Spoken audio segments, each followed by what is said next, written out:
Hello everyone, I welcome you to the learning era. और इस बार मैं आपको बताऊंगी सब्जेक्ट वर्ब एग्रीमेंट के 15 इंपॉर्टेंट रूल्स विद एग्जांपल्स।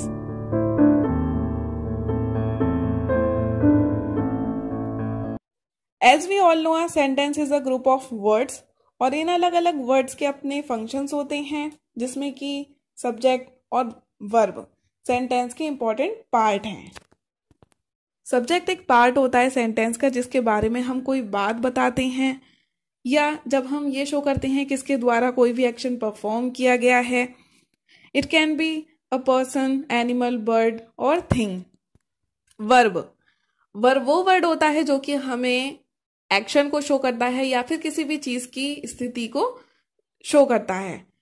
बहुत सारी वर्ब्स होती हैं, जैसे कि play, write, read, run, begin, और हेल्पिंग वर्ब्स हो गई am are, was, were, has, have, etcetera. So ये तो कुछ हो गई बेसिक सी बातें। सो सब्जेक्ट वर्ब अग्रीमेंट क्या होता है? जब हम कोई भी सेंटेंस लिखते हैं या फिर बोलते हैं तो सब्जेक्ट और वर्ब को आपस में मैच करना चाहिए। इन सिंपल वर्ड्स, वर्ब को सब्जेक्ट के अकॉर्डिंग कुछ रूल्स फॉलो करने चाहिए और यही रूल्स हम देखेंगे एग्जाम्पल्स के साथ। सो फर्स्टली हम उन कंडीशंस को समझेंगे जहां पर सिंगुलर वर्ब का यूज होता है। सो रूल 1 इज, जब दो सब्जेक्ट्स कनेक्टेड हो ईदर और नीदर नॉर से, और उन दो सब्जेक्ट्स में से एक सब्जेक्ट आई हो, तो हम एम वर्ब का यूज करेंगे। एग्जाम्पल देख लेते हैं हम ये अच्छे से समझने के लिए। Neither she nor I am going there. So यहाँ पे भले ही दो सब्जेक्ट्स का यूज किया गया है सेंटेंस में, लेकिन हम एम का यूज करेंगे क्योंकि सेकंड सब्जेक्ट यहाँ पर नॉर के बाद जो सब्जेक्ट है वो क्या है? आई है। So we will use here am verb. Rule 2, जब दो सिंगुलर सब्जेक्ट्स कनेक्टेड हों और से या फिर नॉर से, तो हम सिंगुलर वर्ब का यूज करेंगे। एग्जाम्पल, माई फादर और my mother is arriving by train today. तो भले ही इस सेंटेंस में दो सब्जेक्ट्स हैं, लेकिन इन दोनों सब्जेक्ट्स के बीच में और का यूज किया गया है, तो हम इज का यूज करेंगे। अगर ये सेंटेंस पास्ट में होता तो हम वॉज का यूज करते, ना कि वर का। Now let's come to rule 3। जब सब्जेक्ट वर्ब से, क्रिया से अलग हो, मतलब सब्जेक्ट और वर्ब के बीच में वर्ड्स हों जैसे कि along with, as well as, besides या फिर नॉट, तो हम सिंगुलर वर्ब का यूज करेंगे। हमें एक्सप्रेशंस को इग्नोर करना होगा। एग्जाम्पल देख लेते हैं इसे अच्छे से समझने के लिए। The politician along with the news man is expected shortly. तो बेसिकली सेंटेंस में मेनली इस सेंटेंस में पॉलिटिशियन की बात हो रही है, तो हम इज यूज करेंगे, ना कि आर। रूल 4, जब एक प्लूरल सब्जेक्ट कनेक्टेड हो सिंगुलर सब्जेक्ट से with the help of either or neither nor, तो हम सिंगुलर वर्ब का यूज करेंगे। Example, either the elephants or the lion has escaped from the zoo. Now let's come to next important rule. जब sentence में pronoun हो जैसे कि each, everyone, everybody, anyone, anybody, someone and somebody, तो हम singular verb का use करेंगे।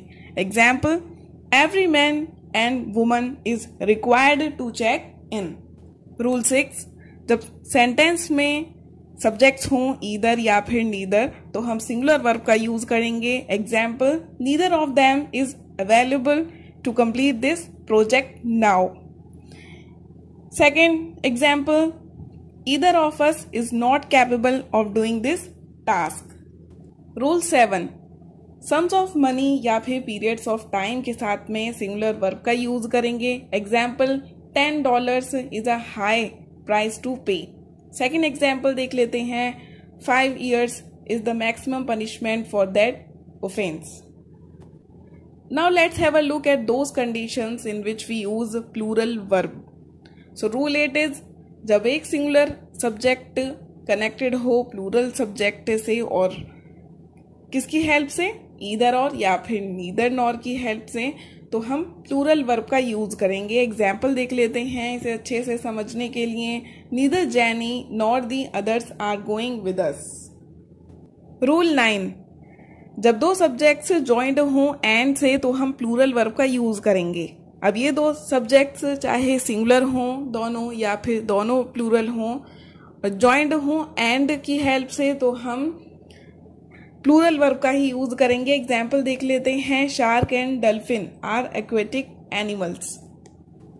Rule 10, जब एक सिंगुलर सब्जेक्ट कनेक्टेड हो एक प्लूरल सब्जेक्ट से, किसकी हेल्प से और या फिर नॉर की हेल्प से, तो हम प्लूरल वर्ब का यूज करते हैं। एग्जाम्पल देख लेते हैं। The child or the parents go to the zoo.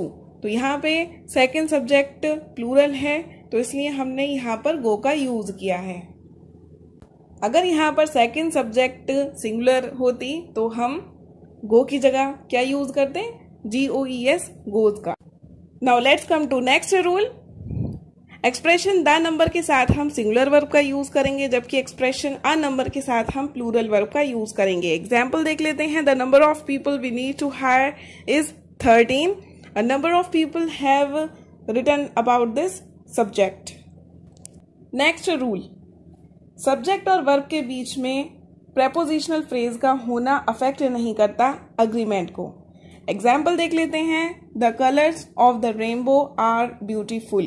तो यहाँ मेनली बात हो रही है रेनबो के कलर्स की, जो कि प्लूरल हैं। सो इसलिए हम यहाँ पे आर का यूज करेंगे, ना कि इज का। नेक्स्ट रूल, जब सेंटेंसेस शुरू हो देयर से या फिर हियर से तो सब्जेक्ट हमेशा रखी जाएगी वर्ब के बाद। तो हमें ध्यान रखना होगा हम वर्ब का यूज सब्जेक्ट के अकॉर्डिंग ही करेंगे। एग्जाम्पल देख लेते हैं। There is a problem with the balance sheet. तो इस सेंटेंस में सब्जेक्ट प्रॉब्लम सिंगुलर है तो हमने सिंगुलर वर्ब का यूज किया है। और सेकंड सेंटेंस है here are the papers you requested. तो यहाँ पे सब्जेक्ट प्लूरल है तो हमने प्लूरल वर्ब का यूज किया है। Now let's come to next rule. Sometimes pronoun who, that या फिर विच वर्ब की सब्जेक्ट होती है सेंटेंस के बीच में। तो ये प्रोनाउन सिंगुलर और प्लूरल मानी जाती हैं उस नाउन के अकॉर्डिंग जो डायरेक्टली इन प्रोनाउन से पहले यूज की गई हो।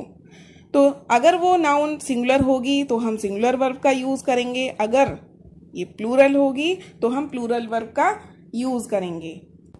तो एग्जाम्पल देख लेते हैं। Michelle is the scientist who writes the reports.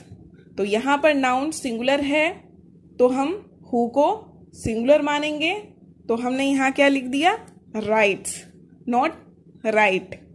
Next sentence, these are the women who work very hard. तो यहाँ पर नाउन प्लूरल है तो इसलिए हमने वर्क लिखा है, ना कि वर्क्स।